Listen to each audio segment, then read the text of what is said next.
Hello everyone, success to sociology पर आप सभी का स्वागत है। अगर आप इस चैनल से नए हैं तो चैनल को सब्सक्राइब करिए, वीडियो को लाइक करिए और ज़्यादा लोगों तक इस चैनल को शेयर कर दीजिए। तो ये सोशियोलॉजी की क्लास है। सोशियोलॉजी से संबंधित कोई भी एग्ज़ाम हो, सबके लिए ये क्लास महत्वपूर्ण है। चलिए क्लास को शुरू करते हैं।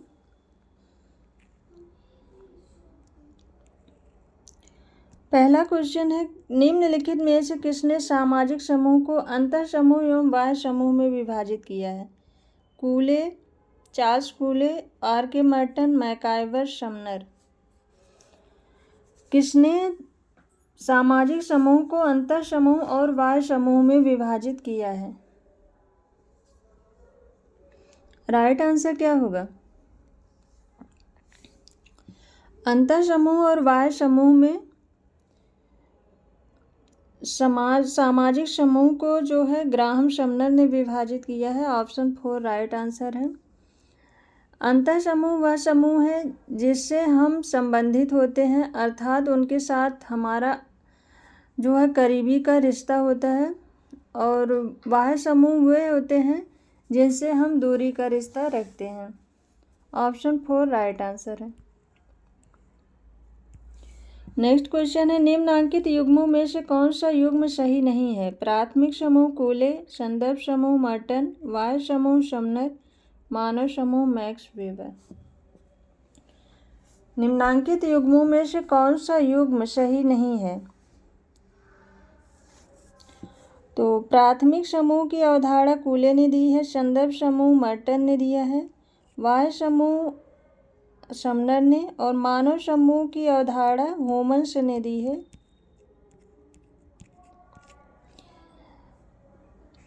मैक्स वेबर ने नहीं दिया है। इसका राइट आंसर है ऑप्शन 4। ऑप्शन 4 ये सुमेलित नहीं है। नेक्स्ट क्वेश्चन है, संस्कृत के वर्गीकरण में विचारात्मक संस्कृत का नामकरण किसने किया? ऑकबर्न, मैक्स वेबर, सोरोकिन, पैरेटो। किसने विचारात्मक संस्कृत शब्द का नामकरण किया?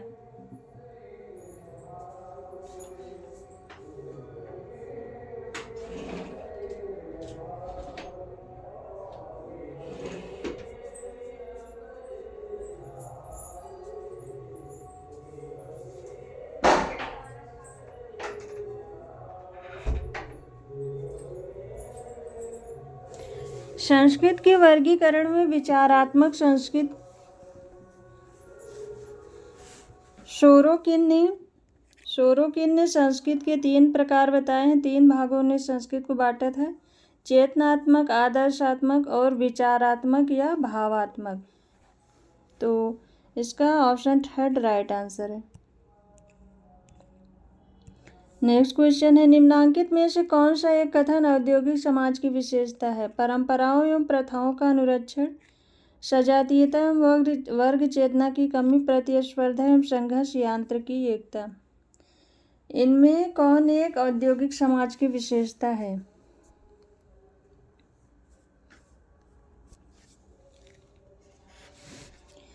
तो औद्योगिक समाज की विशेषता प्रतिस्पर्धा एवं संघर्ष है।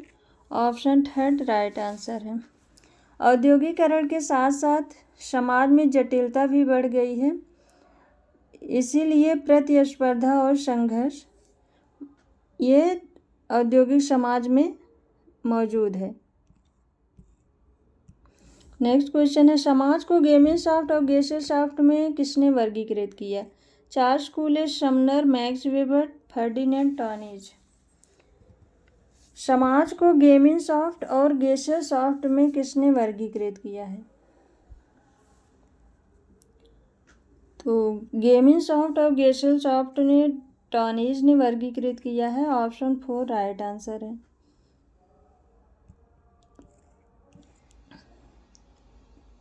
नेक्स्ट क्वेश्चन है, निम्नांकित में से कौन सामाजिक संरचना का तत्व है?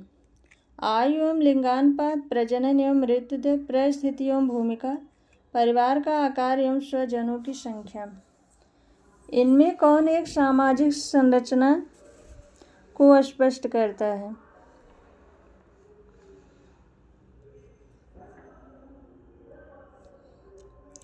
पार्सन्स ने सामाजिक संरचना की परिभाषा दी है। बताया है कि सामाजिक संरचना का निर्माण सामाजिक संस्थाओं, एजेंसियों, प्रतिमानों एवं सदस्यों के पदों एवं भूमिकाओं से होता है। तो इसका राइट आंसर ऑप्शन थर्ड है, परिस्थिति एवं भूमिका। नेक्स्ट क्वेश्चन है, निम्नांकित में से कौन सा कथन संस्कृत से संबंधित है? आनुवंशिक गुणों की समग्रता, मानव कृतियों की समग्रता, पर्यावरण एवं परिस्थिति प्रभाव, प्रकृति के नियमों में परिवर्तन। कौन सा कथन संस्कृत से संबंधित है? राइट आंसर क्या होगा?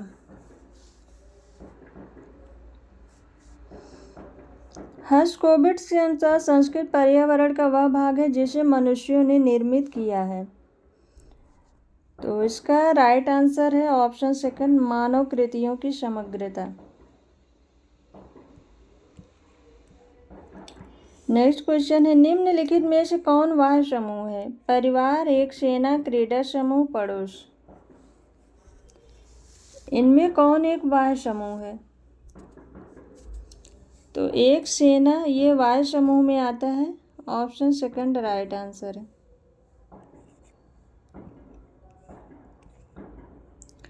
नेक्स्ट क्वेश्चन है, निम्नांकित में से कौन सा कथन प्रजाति का सूचक है? समाज का भाषाई विभाजन, पृथ्वी पर मानव की नस्ल, लोगों का क्षेत्रीय आधार पर विभाजन, समाज का सांस्कृतिक विभाजन। इनमें कौन एक प्रजाति का सूचक है?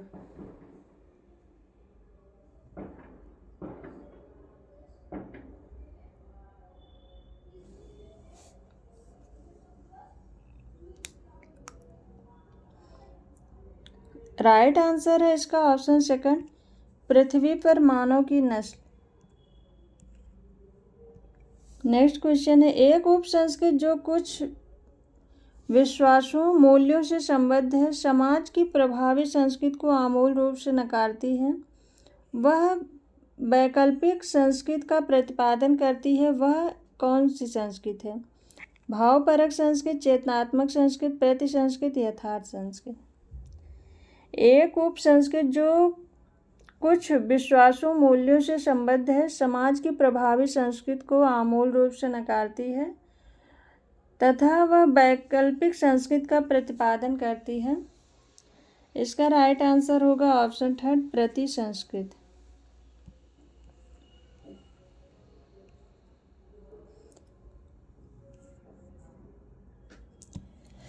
नेक्स्ट क्वेश्चन है, निम्नांकित में से कौन सी अर्थव्यवस्था उत्तर औद्योगिक समाज से संबंधित है? वस्तु विनिमय अर्थव्यवस्था, कृषि अर्थव्यवस्था, चरागाही अर्थव्यवस्था, सेवा मूलक अर्थव्यवस्था। कौन सी अर्थव्यवस्था उत्तर औद्योगिक समाज से संबंधित है?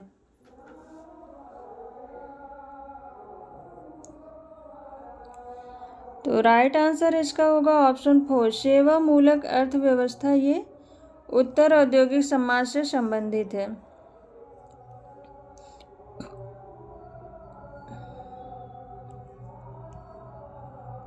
नेक्स्ट क्वेश्चन है, किसकी दृष्टि में विवेकीकरण पूंजीवाद के उदय का आधार है? Lewis Feuer, Boulding Kenneth, Tom Burns, Max Weber. किसकी दृष्टि में विवेकीकरण पूंजीवाद के उदय का आधार है?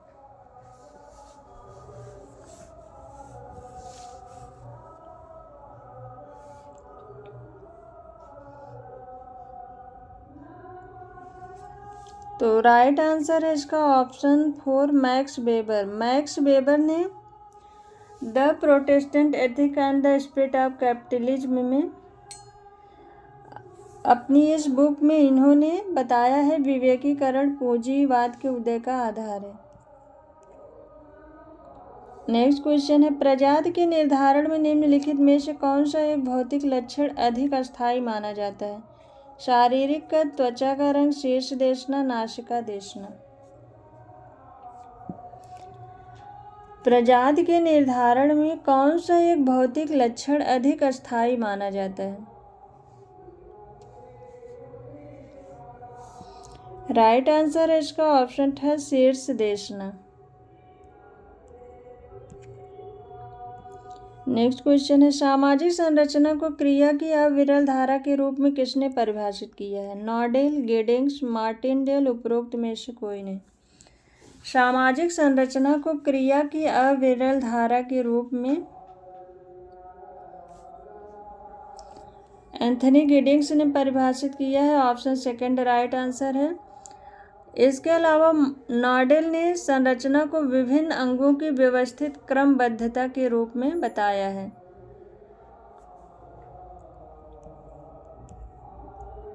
नेक्स्ट क्वेश्चन है, निम्नलिखित में से कौन एक कृषक समाज की विशेषता है? प्रकृति से सामीप्य, विशेषीकरण एवं श्रम विभाजन, वैज्ञानिक दृष्टिकोण, तर्क संगत संबंध। कौन एक कृषक समाज की विशेषता है? राइट आंसर होगा इसका ऑप्शन फर्स्ट, प्रकृति से सामीप्य ये कृषक समाज की विशेषता है। विशेषीकरण एवं श्रम विभाजन, वैज्ञानिक दृष्टिकोण, तर्क संगत संबंध ये सब नगरीय समाज की विशेषता है।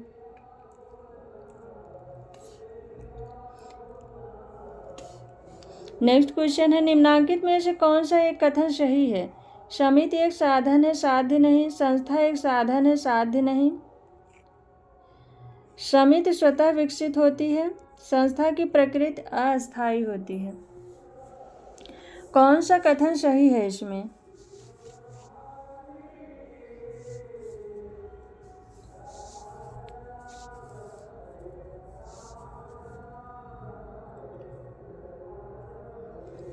राइट आंसर है इसका ऑप्शन फर्स्ट, संस्था एक साधन है, साध्य नहीं।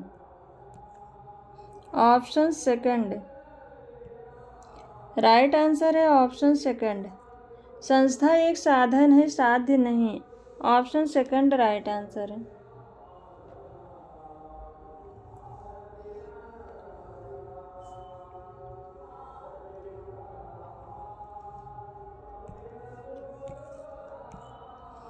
नेक्स्ट क्वेश्चन है, समुदाय व लघुत्तम क्षेत्रीय समूह है जिसमें सामाजिक जीवन के सभी पक्ष समाहित होते हैं। लेखक इंगित करें। किंग्सले डेविस, मैकाइवर एवं पेज, गिडिंग्स, सोरोकिन। समुदाय वह लघुत्तम क्षेत्रीय समूह है जिसमें सामाजिक जीवन के सभी पक्ष समाहित होते हैं।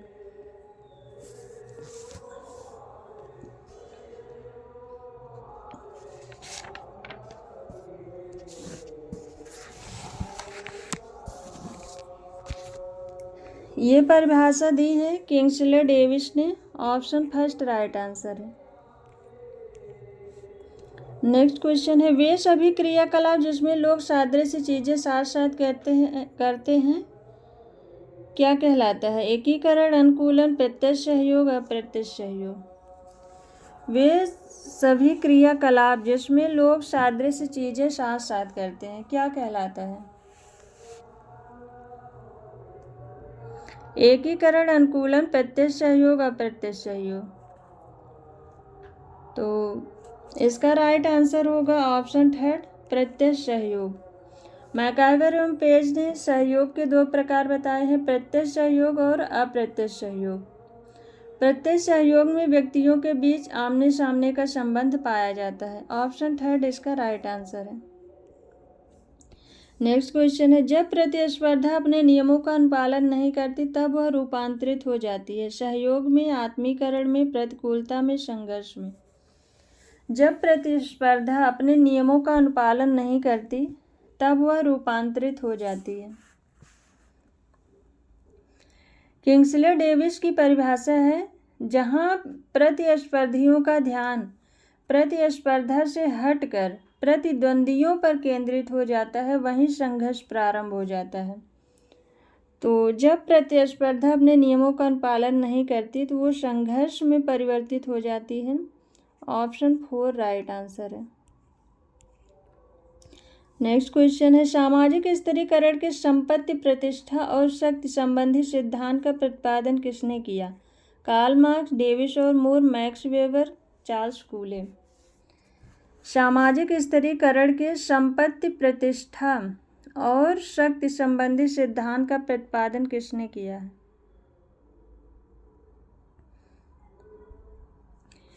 राइट आंसर है इसका ऑप्शन थर्ड, मैक्स वेबर ने। नेक्स्ट क्वेश्चन है, निम्नांकित में से कौन एक जात की विशेषता है? अंतर्विवाह, बहुपत्नी विवाह, खुली व्यवस्था, सामाजिक गतिशीलता। इनमें जात की कौन एक विशेषता है? जात की विशेषता है तो राइट आंसर है इसका ऑप्शन फर्स्ट, अंतर्विवाह। अंतर्विवाह को वेस्टरमार्क ने जात व्यवस्था का सार तत्व माना है। वेस्टरमार्क ने अंतर्विवाह को जात व्यवस्था का सार तत्व माना है। ऑप्शन फर्स्ट इसका राइट आंसर है। नेक्स्ट क्वेश्चन है, निम्नांकित में से किसमें सदस्यता नहीं होती? समिति, समुदाय, सामाजिक समूह, संस्था। सदस्यता किसमें नहीं होती है? राइट आंसर है इसका ऑप्शन फोर, संस्था जो है ये कार्य प्रणाली और नियमों की व्यवस्था है, इसमें सदस्यता का अभाव होता है। ऑप्शन फोर राइट आंसर है। नेक्स्ट क्वेश्चन है, निम्नलिखित में से कौन प्रशस्त, मान्य एवं प्रचलित हिंदू विवाह का स्वरूप है? ब्रह्म विवाह, आर्ष विवाह, असुर विवाह, पैशाच विवाह। 1 और 2, 1 और 4, 1, 2 और 4, 1, 3 और 4। इसमें राइट आंसर क्या होगा? कौन प्रशस्त हिंदू विवाह का स्वरूप है? ब्रह्म विवाह, आर्ष विवाह। 1 और 2 ये प्रशस्त विवाह की श्रेणी में आते हैं। ऑप्शन फर्स्ट राइट आंसर है। असुर और पैशाच ये दोनों अप्रशस्त की श्रेणी में आते हैं।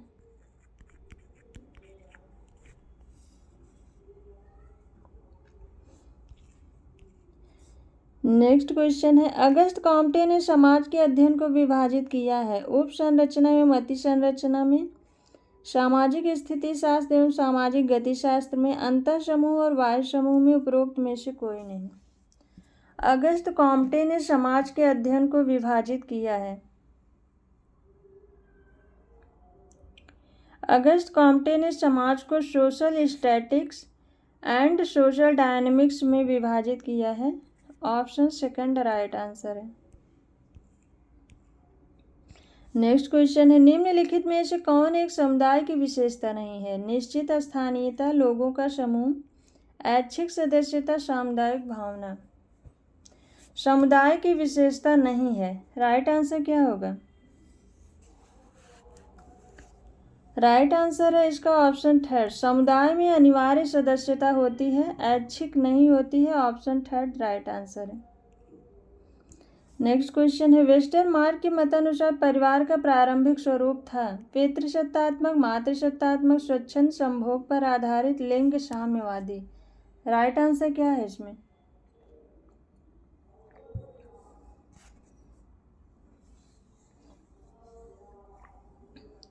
वेस्टरमार्क के अनुसार परिवार का प्रारंभिक स्वरूप पितृसत्तात्मक था। ऑप्शन फर्स्ट राइट आंसर है। और मातृसत्तात्मक परिवार के समर्थकों में ब्रेफॉल्ट, बैकहोफन, टायलर ये हैं, और स्वच्छंद संभोग के समर्थक में मॉर्गन, फ्रेजर, ब्रेफॉल्ट ये हैं। ऑप्शन फर्स्ट इसका राइट आंसर है। नेक्स्ट क्वेश्चन है, विवाह तथा तत्जनित बच्चों से निर्मित परिवार कहलाते हैं प्रजनन परिवार, अनुकूलनात्मक परिवार, विस्तृत परिवार, संयुक्त परिवार। विवाह तथा तत्जनित बच्चों से निर्मित परिवार कहलाते हैं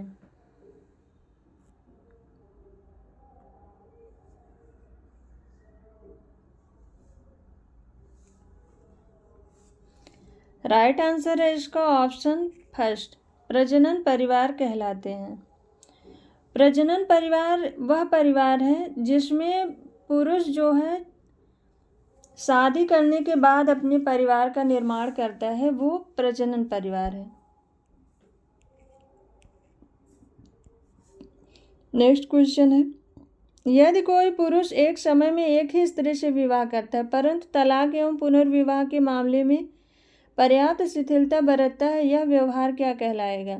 एक विवाह, क्रमिक एक विवाह, बहुभार्यता, क्रमिक बहुभार्यता। यदि कोई पुरुष एक समय में एक ही स्त्री से विवाह करता है परंतु तलाक एवं पुनर्विवाह के मामले में पर्याप्त शिथिलता बरतता है तो यह जो है क्रमिक एक विवाह कहलाएगा। ऑप्शन सेकंड राइट आंसर है। नेक्स्ट क्वेश्चन है, भूमिका की एक व्याख्या यह है कि यह परिस्थिति का व्यष्टि स्तर पहलू है, परिस्थिति का स्थिर पहलू है, परिस्थिति का गत्यात्मक पहलू है, परिस्थिति का समष्टिगत पहलू है। भूमिका की एक व्याख्या यह है कि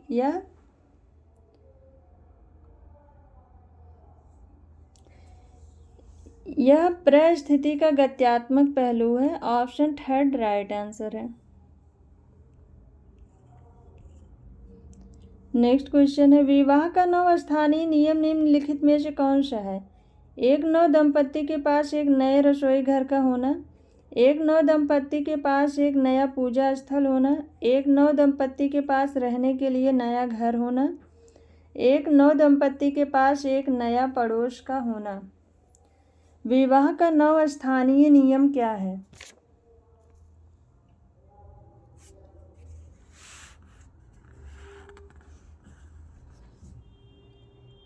तो जब परिवार में पति पत्नी विवाह के बाद अपना अलग नया घर बनाकर रहते हैं तो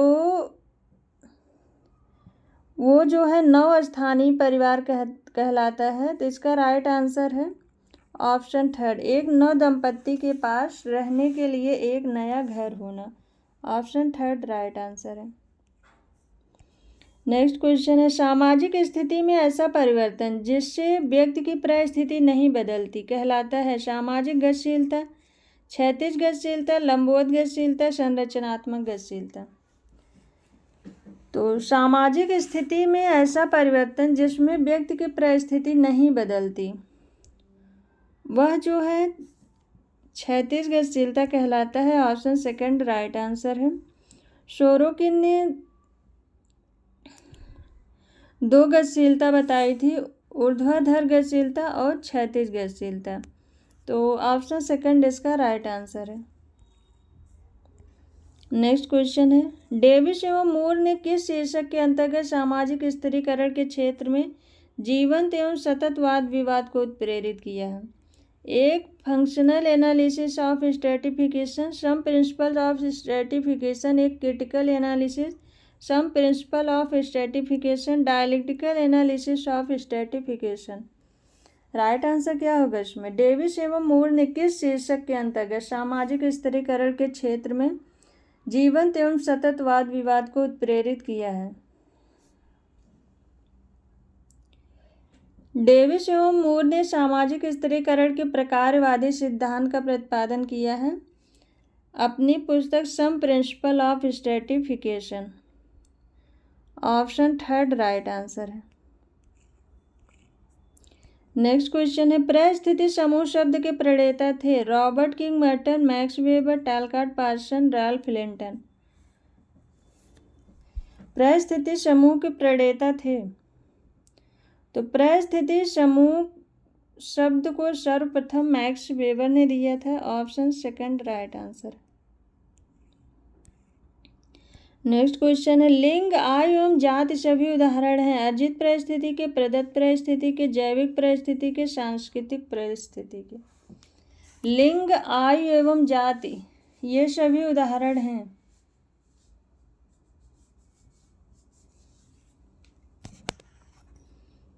राइट आंसर है इसका ऑप्शन सेकंड, प्रदत्त परिस्थिति के उदाहरण हैं। इसके अतिरिक्त अर्जित परिस्थिति में व्यक्ति अपनी योग्यता, कुशलता एवं प्रतिस्पर्धा के आधार पर अपने लक्ष्यों को प्राप्त करता है। नेक्स्ट क्वेश्चन है, 4 प्रकार के उद्भव क्रम सामाजिक परिवर्तन के कुछ प्राविधिक संसाधनों के दिए गए हैं, इनमें से सही उद्भव क्रम का चयन कीजिए। Film, radio, press, television, film, radio, press, radio, film, television, radio, press, television, film.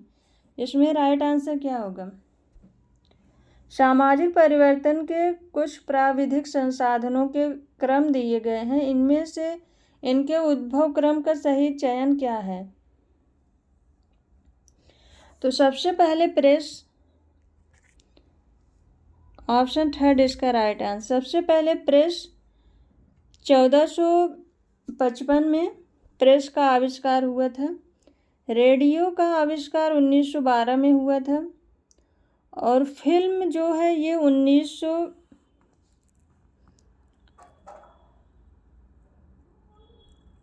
1931 में राजा हरिश्चंद्र फिल्म जो है बनी थी। और दूरदर्शन का आविष्कार 15 सितंबर 1959 को नई दिल्ली में हुआ था, television. Option third right answer है।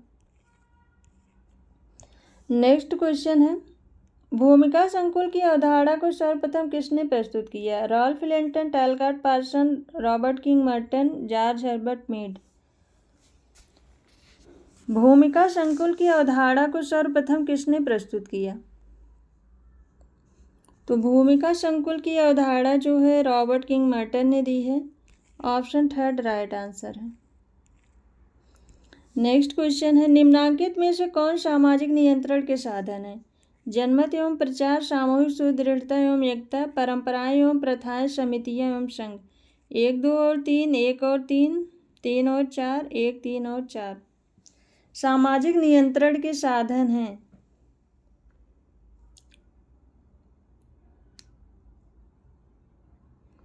तो सामाजिक नियंत्रण के साधन में जनमत एवं प्रचार, परंपराएं एवं प्रथाएं हैं। ऑप्शन सेकंड राइट आंसर है, 1 और 3। नेक्स्ट क्वेश्चन है, जाति एवं वर्ग में भिन्नता का प्रमुख आधार क्या है? लंबवत विभाजन, वंशानुगत सामाजिक परिस्थिति, असमानता, उप सांस्कृतिक अंतर। जाति एवं वर्ग में भिन्नता का प्रमुख आधार क्या है?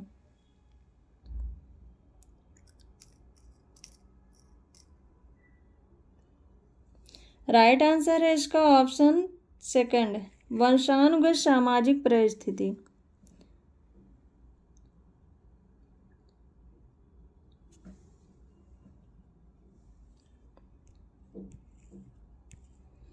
नेक्स्ट क्वेश्चन है, भारत की द्वितीय पंचवर्षीय योजना का मुख्य उद्देश्य क्या था? कृषि का विकास, उद्योग का विकास, संचार साधनों का विकास, यातायात के साधनों का विकास। भारत की द्वितीय पंचवर्षीय योजना का मुख्य उद्देश्य क्या था? तो भारत की द्वितीय पंचवर्षीय योजना का मुख्य उद्देश्य कृषि का विकास करना था। Option first right answer.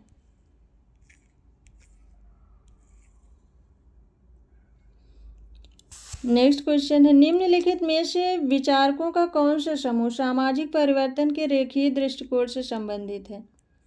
रेखीय दृष्टिकोण से संबंधित है। Comte, Pareto, Marx, Comte, Spencer, Marx, Comte, Sorokin, Marx, Pareto, Sorokin, Ogburn. रेखीय दृष्टिकोण से विचारकों का कौन सा समूह संबंधित है?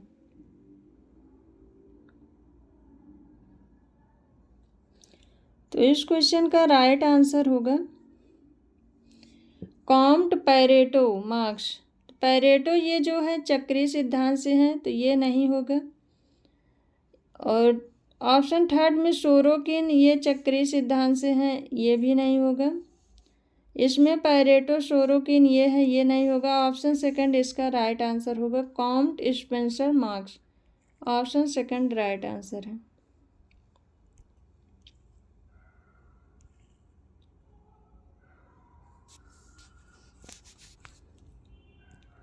नेक्स्ट क्वेश्चन है, निम्नांकित में से कौन सा कथन सामाजिक नियंत्रण के उद्देश्य से संबंधित है? सामाजिक परिस्थिति में बदलाव, राज्य के प्रभाव में वृद्धि, समाज में सुदृढ़ता, एकता एवं अनुरूपता स्थापित करना, लोगों के व्यवहार में कठोरता लाना। सामाजिक नियंत्रण के उद्देश्य से संबंधित है। राइट आंसर इसमें क्या होगा? सामाजिक नियंत्रण सर्वप्रथम जो है रॉस ने सामाजिक नियंत्रण दिया। इनकी पुस्तक है सोशल कंट्रोल। तो इसका राइट आंसर होगा ऑप्शन थर्ड, समाज में सुदृढ़ता, एकता एवं अनुरूपता स्थापित करना। ऑप्शन थर्ड राइट आंसर है। नेक्स्ट क्वेश्चन है, निम्नलिखित में से किसने सामाजिक परिवर्तन के सामाजिक सांस्कृतिक गत्यात्मक सिद्धांत का प्रतिपादन किया? टायनवी, सोरोकिन, गिलिन, पैरेटो। किसने सामाजिक परिवर्तन के सामाजिक सांस्कृतिक गत्यात्मक सिद्धांत का प्रतिपादन किया? सोरोकिन की बुक है सोशल एंड कल्चरल डायनेमिक्स। इसमें इन्होंने सामाजिक परिवर्तन का सामाजिक सांस्कृतिक गतिशीलता का सिद्धांत दिया है। ऑप्शन सेकंड राइट आंसर है।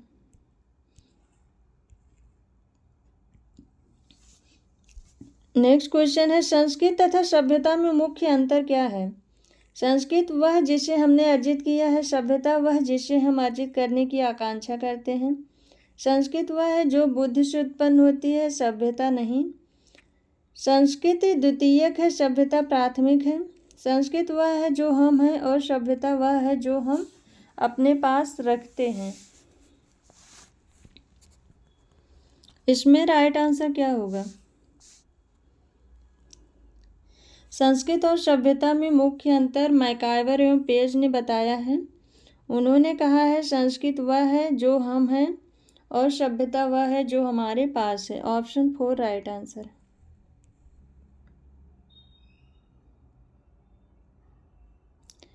नेक्स्ट क्वेश्चन है, निम्नलिखित में से कौन सा क्रम कार्ल मार्क्स द्वारा प्रतिपादित सामाजिक परिवर्तन की प्रक्रिया का सर्वोत्तम द्योतक है? उत्पादन संबंधों में परिवर्तन, उत्पादन शक्तियों में परिवर्तन तथा ऊपरी संरचना में परिवर्तन। उत्पादन शक्तियों में परिवर्तन, संबंधों में परिवर्तन, ऊपरी संरचना में परिवर्तन।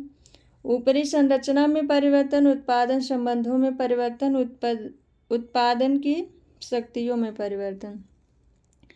उत्पादन शक्तियों में परिवर्तन, ऊपरी संरचना में परिवर्तन और उत्पादन संबंधों में परिवर्तन। राइट आंसर क्या होगा? कार्ल मार्क्स के द्वारा सामाजिक परिवर्तन की प्रक्रिया उन्होंने किस प्रकार दी है? राइट आंसर क्या होगा?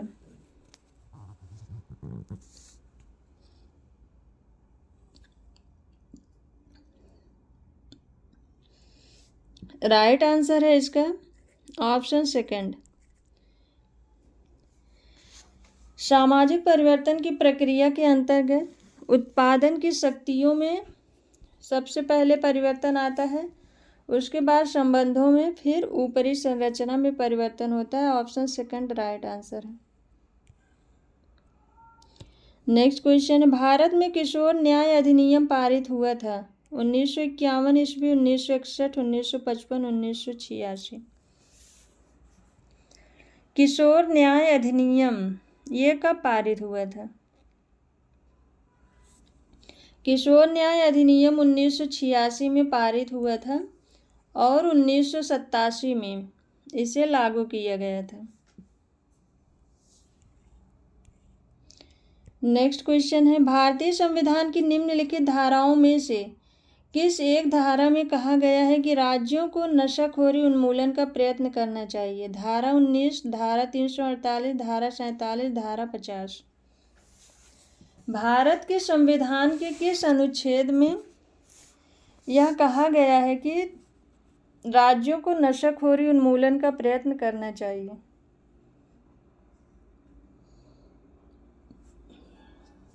राइट आंसर है इसका ऑप्शन थर्ड। धारा 47 में, भारतीय संविधान के अनुच्छेद 47 में यह कहा गया है, यह आदेश देता है अनुच्छेद 47 कि राज्य जो है वो स्वास्थ्य को हानि पहुंचाने वाले नशीले मदिरा एवं ड्रग्स के उपयोग को सिवाय जो ड्रग्स जो है दवाइयों औषधियों के लिए उपयोग होते हैं उनको छोड़कर और जो नुकसान करते हैं उन पर निषेध लगा सकता है। जो ड्रग्स जो है दवाइयों के लिए उपयोग होते हैं उनको छोड़कर बाकी सब पर राज्य निषेध कर सकता है। ऑप्शन थर्ड इसका राइट आंसर है। नेक्स्ट क्वेश्चन है, निम्नलिखित में से कौन एक मर्टन के विचलन की व्याख्या में निहित नहीं है? अन्वेषण, अनुष्ठानवाद, अलगाव, पश्चगमन। मर्टन द्वारा प्रस्तुत विचलन की व्याख्या में कौन सा नहीं है, इसमें कौन सा नहीं शामिल है? तो मर्टन के विचलन की व्याख्या में अन्वेषण यानी कि नवाचार, अन्वेषण को नवाचार भी कहते हैं, अनुष्ठानवाद यानी कि संस्कारवाद,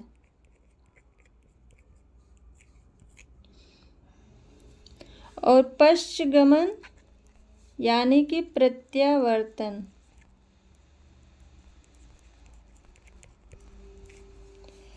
तो इसमें अलगाव ये नहीं है, ऑप्शन थर्ड राइट आंसर है। नेक्स्ट क्वेश्चन है, निम्नलिखित में से किसने विचलन को सांस्कृतिक लक्ष्यों एवं उन्हें प्राप्त करने के संस्थागत साधनों के बीच अंतराल के रूप में परिभाषित किया है? Emile Durkheim, R K. Merton, Levi Strauss, Radcliffe Brown. किसने विचलन को सांस्कृतिक लक्ष्यों एवं उन्हें प्राप्त करने के संस्थागत साधनों के बीच अंतराल के रूप में परिभाषित किया है? राइट आंसर है इसका option second, R K. Merton. Merton ने विचलन को सांस्कृतिक लक्ष्यों एवं उन्हें प्राप्त करने के संस्थागत साधनों के बीच अंतराल के रूप में परिभाषित किया है। सामाजिक प्रतिमानों एवं मानदंडों के बीच विपरीत आचरण करने को सामान्यतः विचलन कहा जाता है। सामाजिक प्रतिमानों एवं मानदंडों के विपरीत आचरण करने को ही सामान्यतः विचलन कहते हैं। नेक्स्ट क्वेश्चन है, निम्नांकित में से कौन सा कथन विचलन को व्यक्त करता है? जीवन की मौलिक आवश्यकताओं का अभाव, आर्थिक प्राप्ति हेतु नए संसाधनों का प्रयोग, किसी समाज के स्थापित आदर्श को चुनौती देना, जीवन के प्रति अवैज्ञानिक दृष्टिकोण। राइट आंसर इसमें क्या होगा?